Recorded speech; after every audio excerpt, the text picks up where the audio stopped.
নমস্কার। আচ্ছা, এই ভিডিওটা আপনারা তো অলরেডি দেখে নিয়েছেন, আরেকবার দেখে নিন।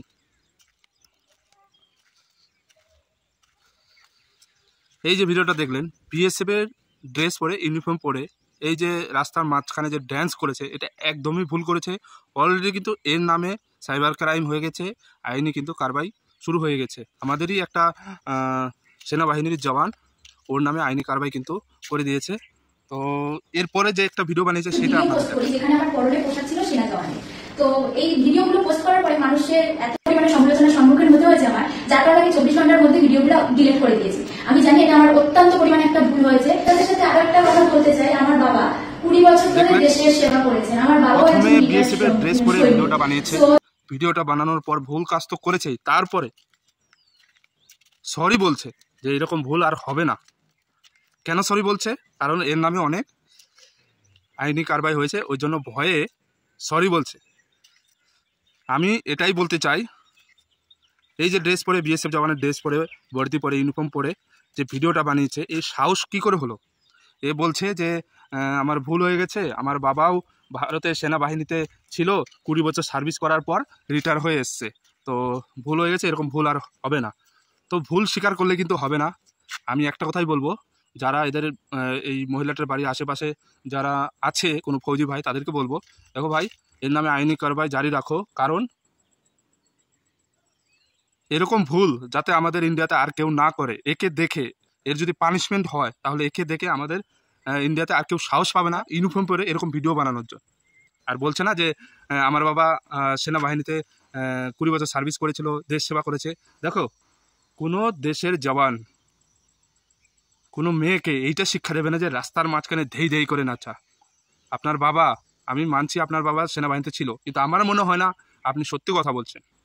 কারণ কোনো দেশের জওয়ান সেনাবাহিনী তার মেয়েকে এই শিক্ষাটা দেয়নি যে রাস্তার মাঝখানে ধেই ধেই করে নাচা। শুধু এই ভিডিওটা না, এর প্রোফাইলে গিয়ে দেখবেন অনেক ভিডিও আছে, মিলিয়ন মিলিয়ন ভিউ, হাজার হাজার ভিউ। এ কী করছে? রাস্তার মাঝখানে ধেই ধেই করে নাচছে, পাছা এলাচ্ছে, সব কিছু করছে শুধুমাত্র পয়সা ইনকাম করার জন্য। পয়সা ইনকাম করার জন্য নিজের ইজ্জতটা বিসর্জন করে দিচ্ছে। লজ্জা হওয়া দরকার আপনাদের। যদি ট্যালেন্ট থাকে আপনার মধ্যে, তাহলে একটা ভালো কাজে লাগান। এরকম রাস্তার মাঝখানে গিয়ে ধেড়ে নাচার কি আছে? আপনার প্রফেশনাল, এটা আপনার প্রফেশনাল কাজ হতে, আমার কোনো অসুবিধা নাই। কিন্তু এই যে ভারতের দেশের সেনাবাহিনীর ড্রেস পরে, বিএসএফ জওয়ানের ড্রেস পরে যে ভিডিওটা করেছেন, এই সিচুয়েশনে, এই সময় করাটা একদমই আপনার ঠিক হয়নি, একদমই আপনার উচিত হয়নি। কারণ এখন দেশের যুদ্ধ পরিস্থিতি, এই সময়ে আপনার এই ভিডিওটা করা একদমই ঠিক হয়নি। এর জন্য আপনার উপর আইনি কারবাই হচ্ছে। তো আইনি কারবাই আরও জটিলতম জটিল হওয়া দরকার, আপনাকে পানিশমেন্ট দেওয়া দরকার। আপনাকে দেখে আর কারোর হিম্মত হবে না এরকম ভিডিও বানানোর জন্য। তাই বলছি, আপনারা শুধরে যান। শুধু ড্রেস পরে দুটো ভিডিও বানালেই হবে না। এই যে ইউনিফর্ম পাওয়ার যোগ্য আপনারা নন। इसको पाने के लिए, इस यूनिफॉर्म को पाने के लिए बहुत मेहनत करना पड़ता है।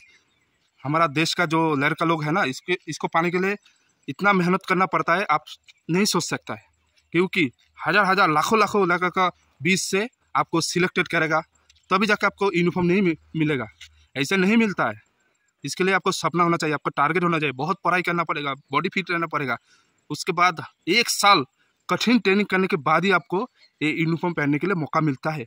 आप बस पहन लिया, वीडियो बना लिया, वायरल हो गया, 2 पैसा इनकम कर लिया, बस हो गया। ऐसे थोड़ी होता है। हाँ, उसको पूछो जिसका सपना है बीएसएफ वर्दी का, बीएसएफ होने का, उसको जाके पूछो कितना कठिन मेहनत करना पड़ता है, उसके बाद वर्दी मिलता है। ऐसे नहीं मिलता है। इसलिए आप लोगों से रिक्वेस्ट कर रहा हूँ, भारत का सेना बाहिनी का, चाहे पैरामिलिट्री फोर्स हो, चाहे देश का सेना हो, कोई भी ड्रेस पहन के, यूनिफॉर्म पहन के आप लोग वीडियो मत बनाओ। ऐसे गलती मत करिएगा, ठीक है? हमारा देश का जवान को रिस्पेक्ट देना सीखिए। जय हिंद, जय भारत।